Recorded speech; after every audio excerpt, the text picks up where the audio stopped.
Thank you, TM Modi, and a very good morning to everyone here. Feedbacks are so very important in our lives. All of us would agree. In fact, for some of us, it is the motivation that takes us ahead to do better things. And all of us constantly crave for feedback, one way or the other.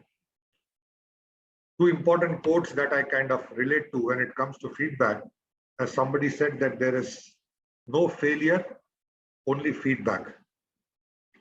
And the other quote, which also I found very interesting, is to say that make feedback normal, not a performance review.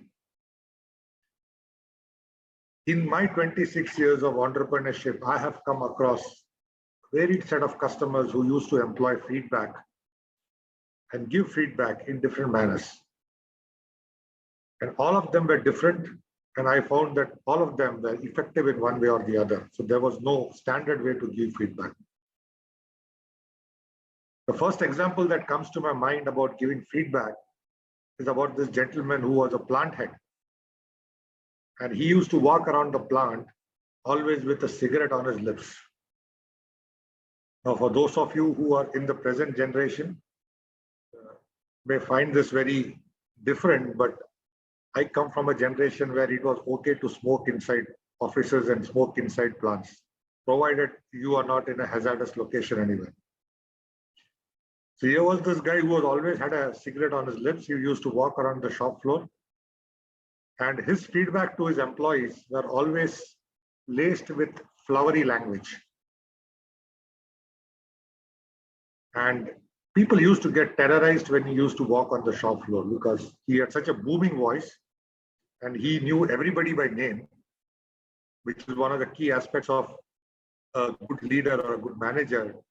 If you know an individual by their name and what they do in their work. And any feedback that he used to give, people knew that there would be some flowery language which would come out of his mouth. But he was effective in the way he ran the plant. I sometimes used to ask him, like, why do you use such language? Can't it be told in a proper manner?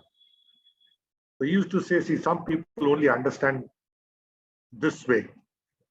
And that is the way I do it. But for some other people, what he used to do is, he used to take them to some restaurant after office hours. And then they used to find a party there. And during that course of that dinner meeting, he used to pass on the feedback to them.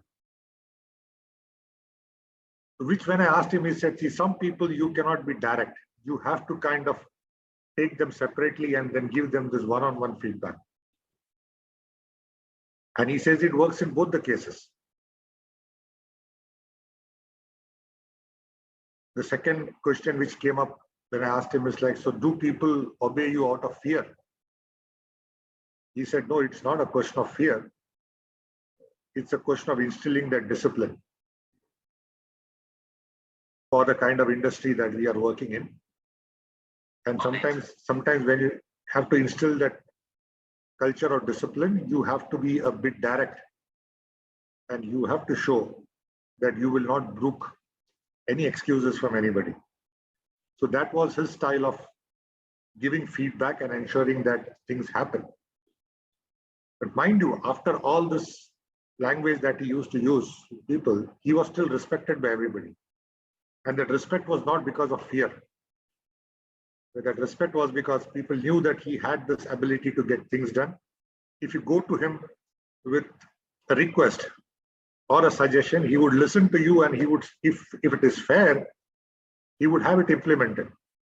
So people knew that he was a good manager. It's only that his style was a bit unique or a bit different, as they would say. So this was one example. And I saw that he ran the organization very well. In fact, he got promoted and he moved abroad. And his career was on the right track. So there is definitely something that he was doing correctly, albeit in his own unique way. Then there was another person who would give a direct feedback. This was some other customer in front of everyone. So he wouldn't mind saying whether you are in a group, whether your team is there with you, or whether you are with your peers. His style would be very direct and then and there on the spot. When asked, he would say, a feedback needs to be given immediately.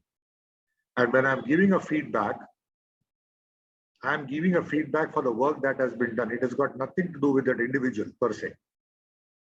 If an individual is performing the role, my feedback is for the role and the task which is being performed. It's not about anything personal about that individual. And he said, if people learn how to take it in the right spirit, they will improve.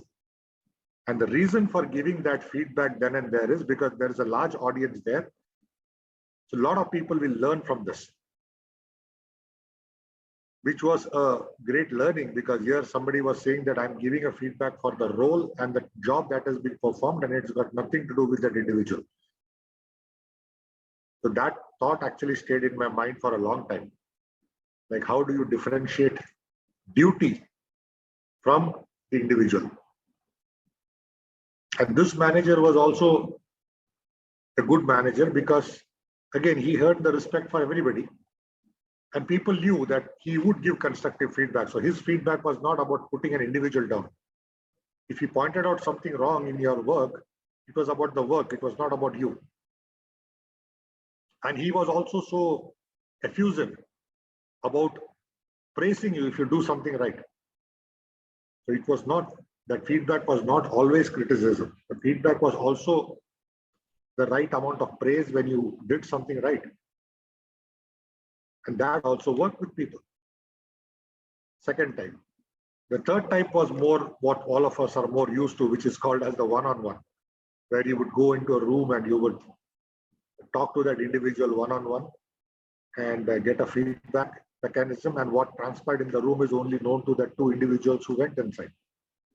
That's what is more in practice today.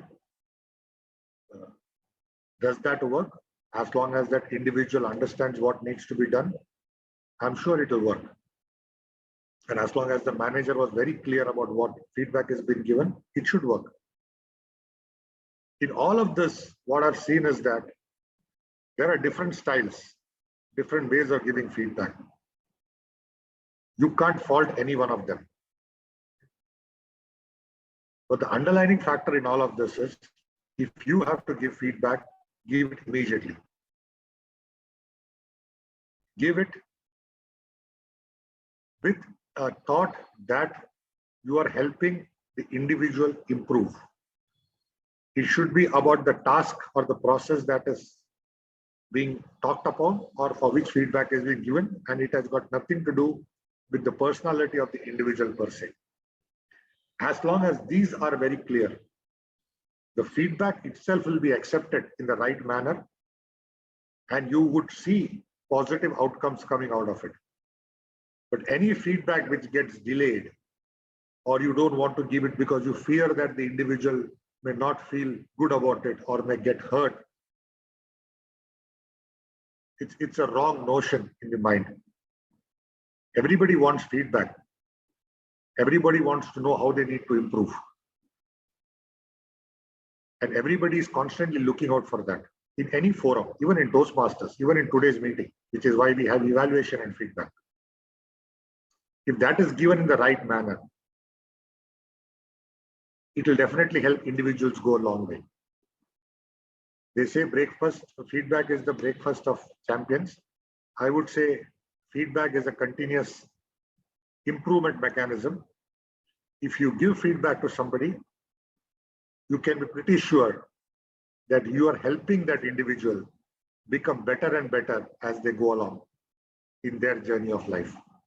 Thank you, and back to you, Toastmaster of the Day.